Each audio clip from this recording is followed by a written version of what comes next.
ഒരു ഓണക്കാലം മറികടക്കാൻ സർക്കാരിന് വേണ്ടത് 2200 കോടി രൂപ. കേരളത്തിന് കേന്ദ്രം അനുവദിച്ചിട്ടുള്ള ആകെ കടമെടുപ്പ് പരിധി 23,000 കോടി രൂപ. ഇതിൽ 1800 കോടി രൂപ ഇതുവരെ കടമെടുത്തു കഴിഞ്ഞു എന്നതാണ് ശ്രദ്ധേയം. ഈ കടമെടുപ്പിന് കാരണം ഈ സർക്കാർ മാത്രമാണോ? ഒന്ന് പരിശോധിക്കാം. വീണ്ടും ഒരു ഓണക്കാലം നമ്മളിലേക്ക് എത്തുകയാണ്. മലയാളിക്ക് ഓണം എന്ന് പറഞ്ഞാൽ അത് ആഘോഷങ്ങളുടെയും സന്തോഷത്തിന്റെയും സമൃദ്ധിയുടെയും കാലമാണ്. കടവിപണികൾ സജീവമാകുന്ന, കുടുംബങ്ങൾ ഒന്നിച്ചിരിക്കുന്ന, വീട്ടുമുറ്റത്ത് പൂക്കളം തീർക്കുന്ന സുന്ദരമായ നാളുകൾ. എന്നാൽ ജനങ്ങൾ ആഘോഷങ്ങളിലേക്ക് കടക്കുമ്പോൾ ഒരു ഭരണകൂടത്തെ സംബന്ധിച്ച് അത് വലിയ ഉത്തരവാദിത്വത്തിന്റെയും അതിലേറെ സങ്കീർണമായ സാമ്പത്തിക പ്രതിസന്ധികളുടെയും കാലഘട്ടമാണ്. കാരണം കൃത്യസമയത്ത് ജീവനക്കാരുടെ ശമ്പളം കൊടുക്കണം, പെൻഷൻ കുടിശ്ശികകൾ തീർക്കണം, പാവപ്പെട്ടവർക്കുള്ള ക്ഷേമ പെൻഷനുകൾ മുടങ്ങാതെ നൽകണം, ബോണസും ഉത്സവഭത്തയും വിതരണം ചെയ്യണം. അങ്ങനെ ഈ വരുന്ന ഓണച്ചെലവുകൾ മാത്രം മാനേജ് ചെയ്യാൻ സംസ്ഥാന സർക്കാരിന് ഏതാണ്ട് 15 കോടി രൂപയുടെ ഭീമമായ ചിലവാണ് ഇപ്രാവശ്യം പ്രതീക്ഷിക്കുന്നത്. ഇത്രയും വലിയൊരു തുക ചുരുങ്ങിയ കാലയളവിനുള്ളിൽ കണ്ടെത്തുക എന്നത് ഏതൊരു സർക്കാരിനും വലിയൊരു വെല്ലുവിളി തന്നെയാണ്. ഇതിനായി സർക്കാർ ഇപ്പോൾ 2200 കോടി രൂപ കൂടി കടമെടുക്കാൻ തീരുമാനിച്ചിരിക്കുകയാണ്. ഇതോടെ നിലവിലെ പുതിയ സർക്കാർ അധികാരത്തിൽ വന്നതിന് ശേഷമുള്ള ആകെ കടമെടുപ്പ് 14,400 കോടി രൂപയായി ഉയരുകയാണ്.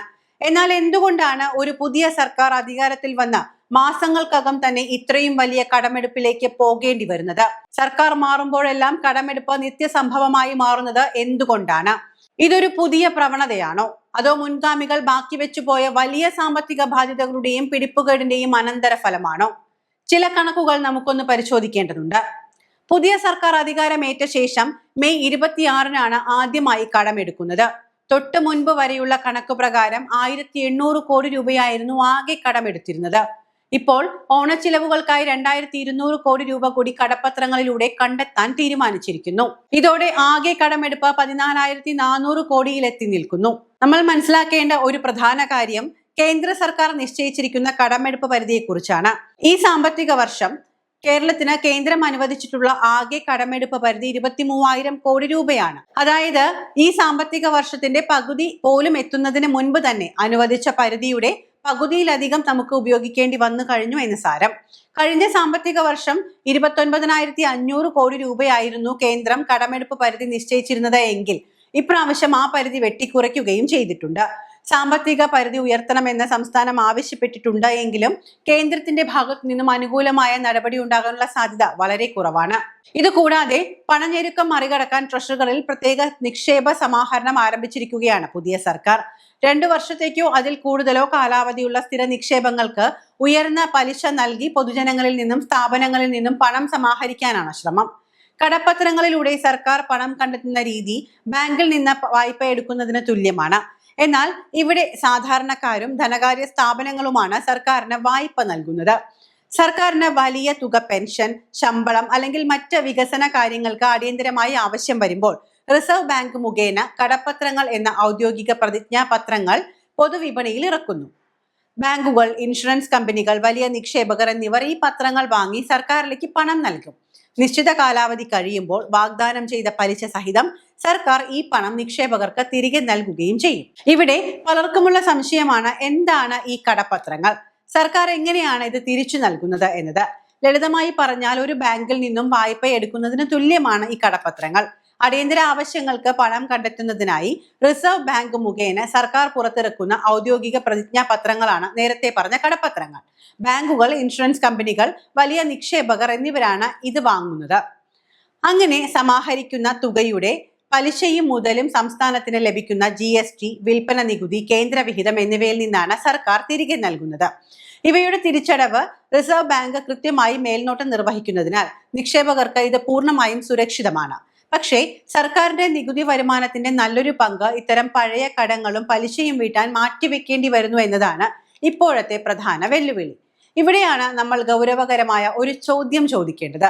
എന്തുകൊണ്ട് സംസ്ഥാനം ഇത്തരം ഒരു രൂക്ഷമായ സാമ്പത്തിക ഞെരുക്കത്തിലേക്ക് കൂപ്പുകുത്തി? പുതിയ ഭരണകൂടം അധികാരത്തിൽ വരുമ്പോൾ ജനങ്ങൾ പ്രതീക്ഷിക്കുന്നത് പുതിയ വികസന പദ്ധതികളും ജനക്ഷേമ പ്രവർത്തനങ്ങളുമാണ്. എന്നാൽ അതിനെയെല്ലാം തളർത്തുന്ന രീതിയിലാണ് മുൻ സർക്കാരിന്റെ സാമ്പത്തിക ദുരന്തങ്ങളും കടുത്ത പിടിപ്പുകേടുകളും പുതിയ സർക്കാരിന് മേൽ നിഴലിച്ചിരിക്കുന്നത്. ഒന്നാമതായി ശൂന്യമായ ഖജനാവ്. മുൻ സർക്കാർ അധികാരം ഒഴിഞ്ഞു കൊടുക്കുമ്പോൾ സംസ്ഥാനത്തിന്റെ ഖജനാവ് പൂർണ്ണമായും കാലിയായ അവസ്ഥയിലായിരുന്നു. സാധാരണയായി കൈമാറ്റം ചെയ്യപ്പെടേണ്ട സാമ്പത്തിക സുരക്ഷിതത്വം ഇവിടെ ഉണ്ടായിരുന്നില്ല എന്നതാണ് പ്രധാനം. രണ്ടാമതായി കുമിഞ്ഞുകൂടിയ കുടിശ്ശികകളാണ്. മുൻ ഭരണകൂടം തങ്ങളുടെ ഭരണകാലത്ത് ജനങ്ങൾക്ക് നൽകേണ്ടിയിരുന്ന ആനുകൂല്യങ്ങളും പദ്ധതി വിഹിതങ്ങളും കൃത്യമായി നൽകാതെ കുടിശ്ശികയായി മാറ്റിവെക്കുകയായിരുന്നു. പാവപ്പെട്ടവരുടെ ക്ഷേമ പെൻഷനുകൾ മാസങ്ങളോളം മുടങ്ങിക്കിടന്നു. സർക്കാർ ജോലികൾ ചെയ്ത കരാറുകാരുടെ കോടിക്കണക്കിന് രൂപയുടെ ബില്ലുകൾ മാറാതെ കെട്ടിക്കിടക്കുന്നു. പൊതുമേഖലാ സ്ഥാപനങ്ങൾക്കും വിതരണക്കാർക്കും നൽകാനുള്ള തുകകൾ നൽകിയിട്ടുമില്ല.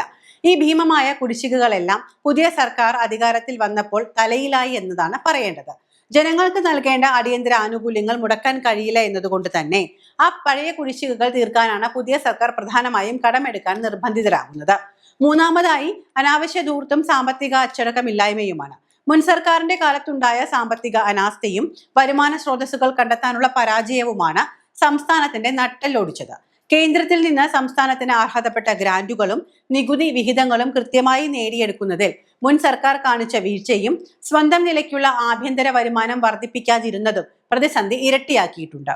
ചുരുക്കത്തിൽ മുൻ സർക്കാർ വരുത്തിവെച്ച ഭീമമായ കടബാധ്യതകളും ഉത്തരവാദിത്തമില്ലായ്മയും നികത്താൻ വേണ്ടിയാണ് പുതിയ സർക്കാരിന് അധികാരത്തിൽ വന്ന ഉടൻ തന്നെ കടമെടുപ്പ് പരിധി ഈ രീതിയിൽ ഉപയോഗിക്കേണ്ടി വരുന്നത് എന്നാണ് മനസ്സിലാക്കേണ്ടത്.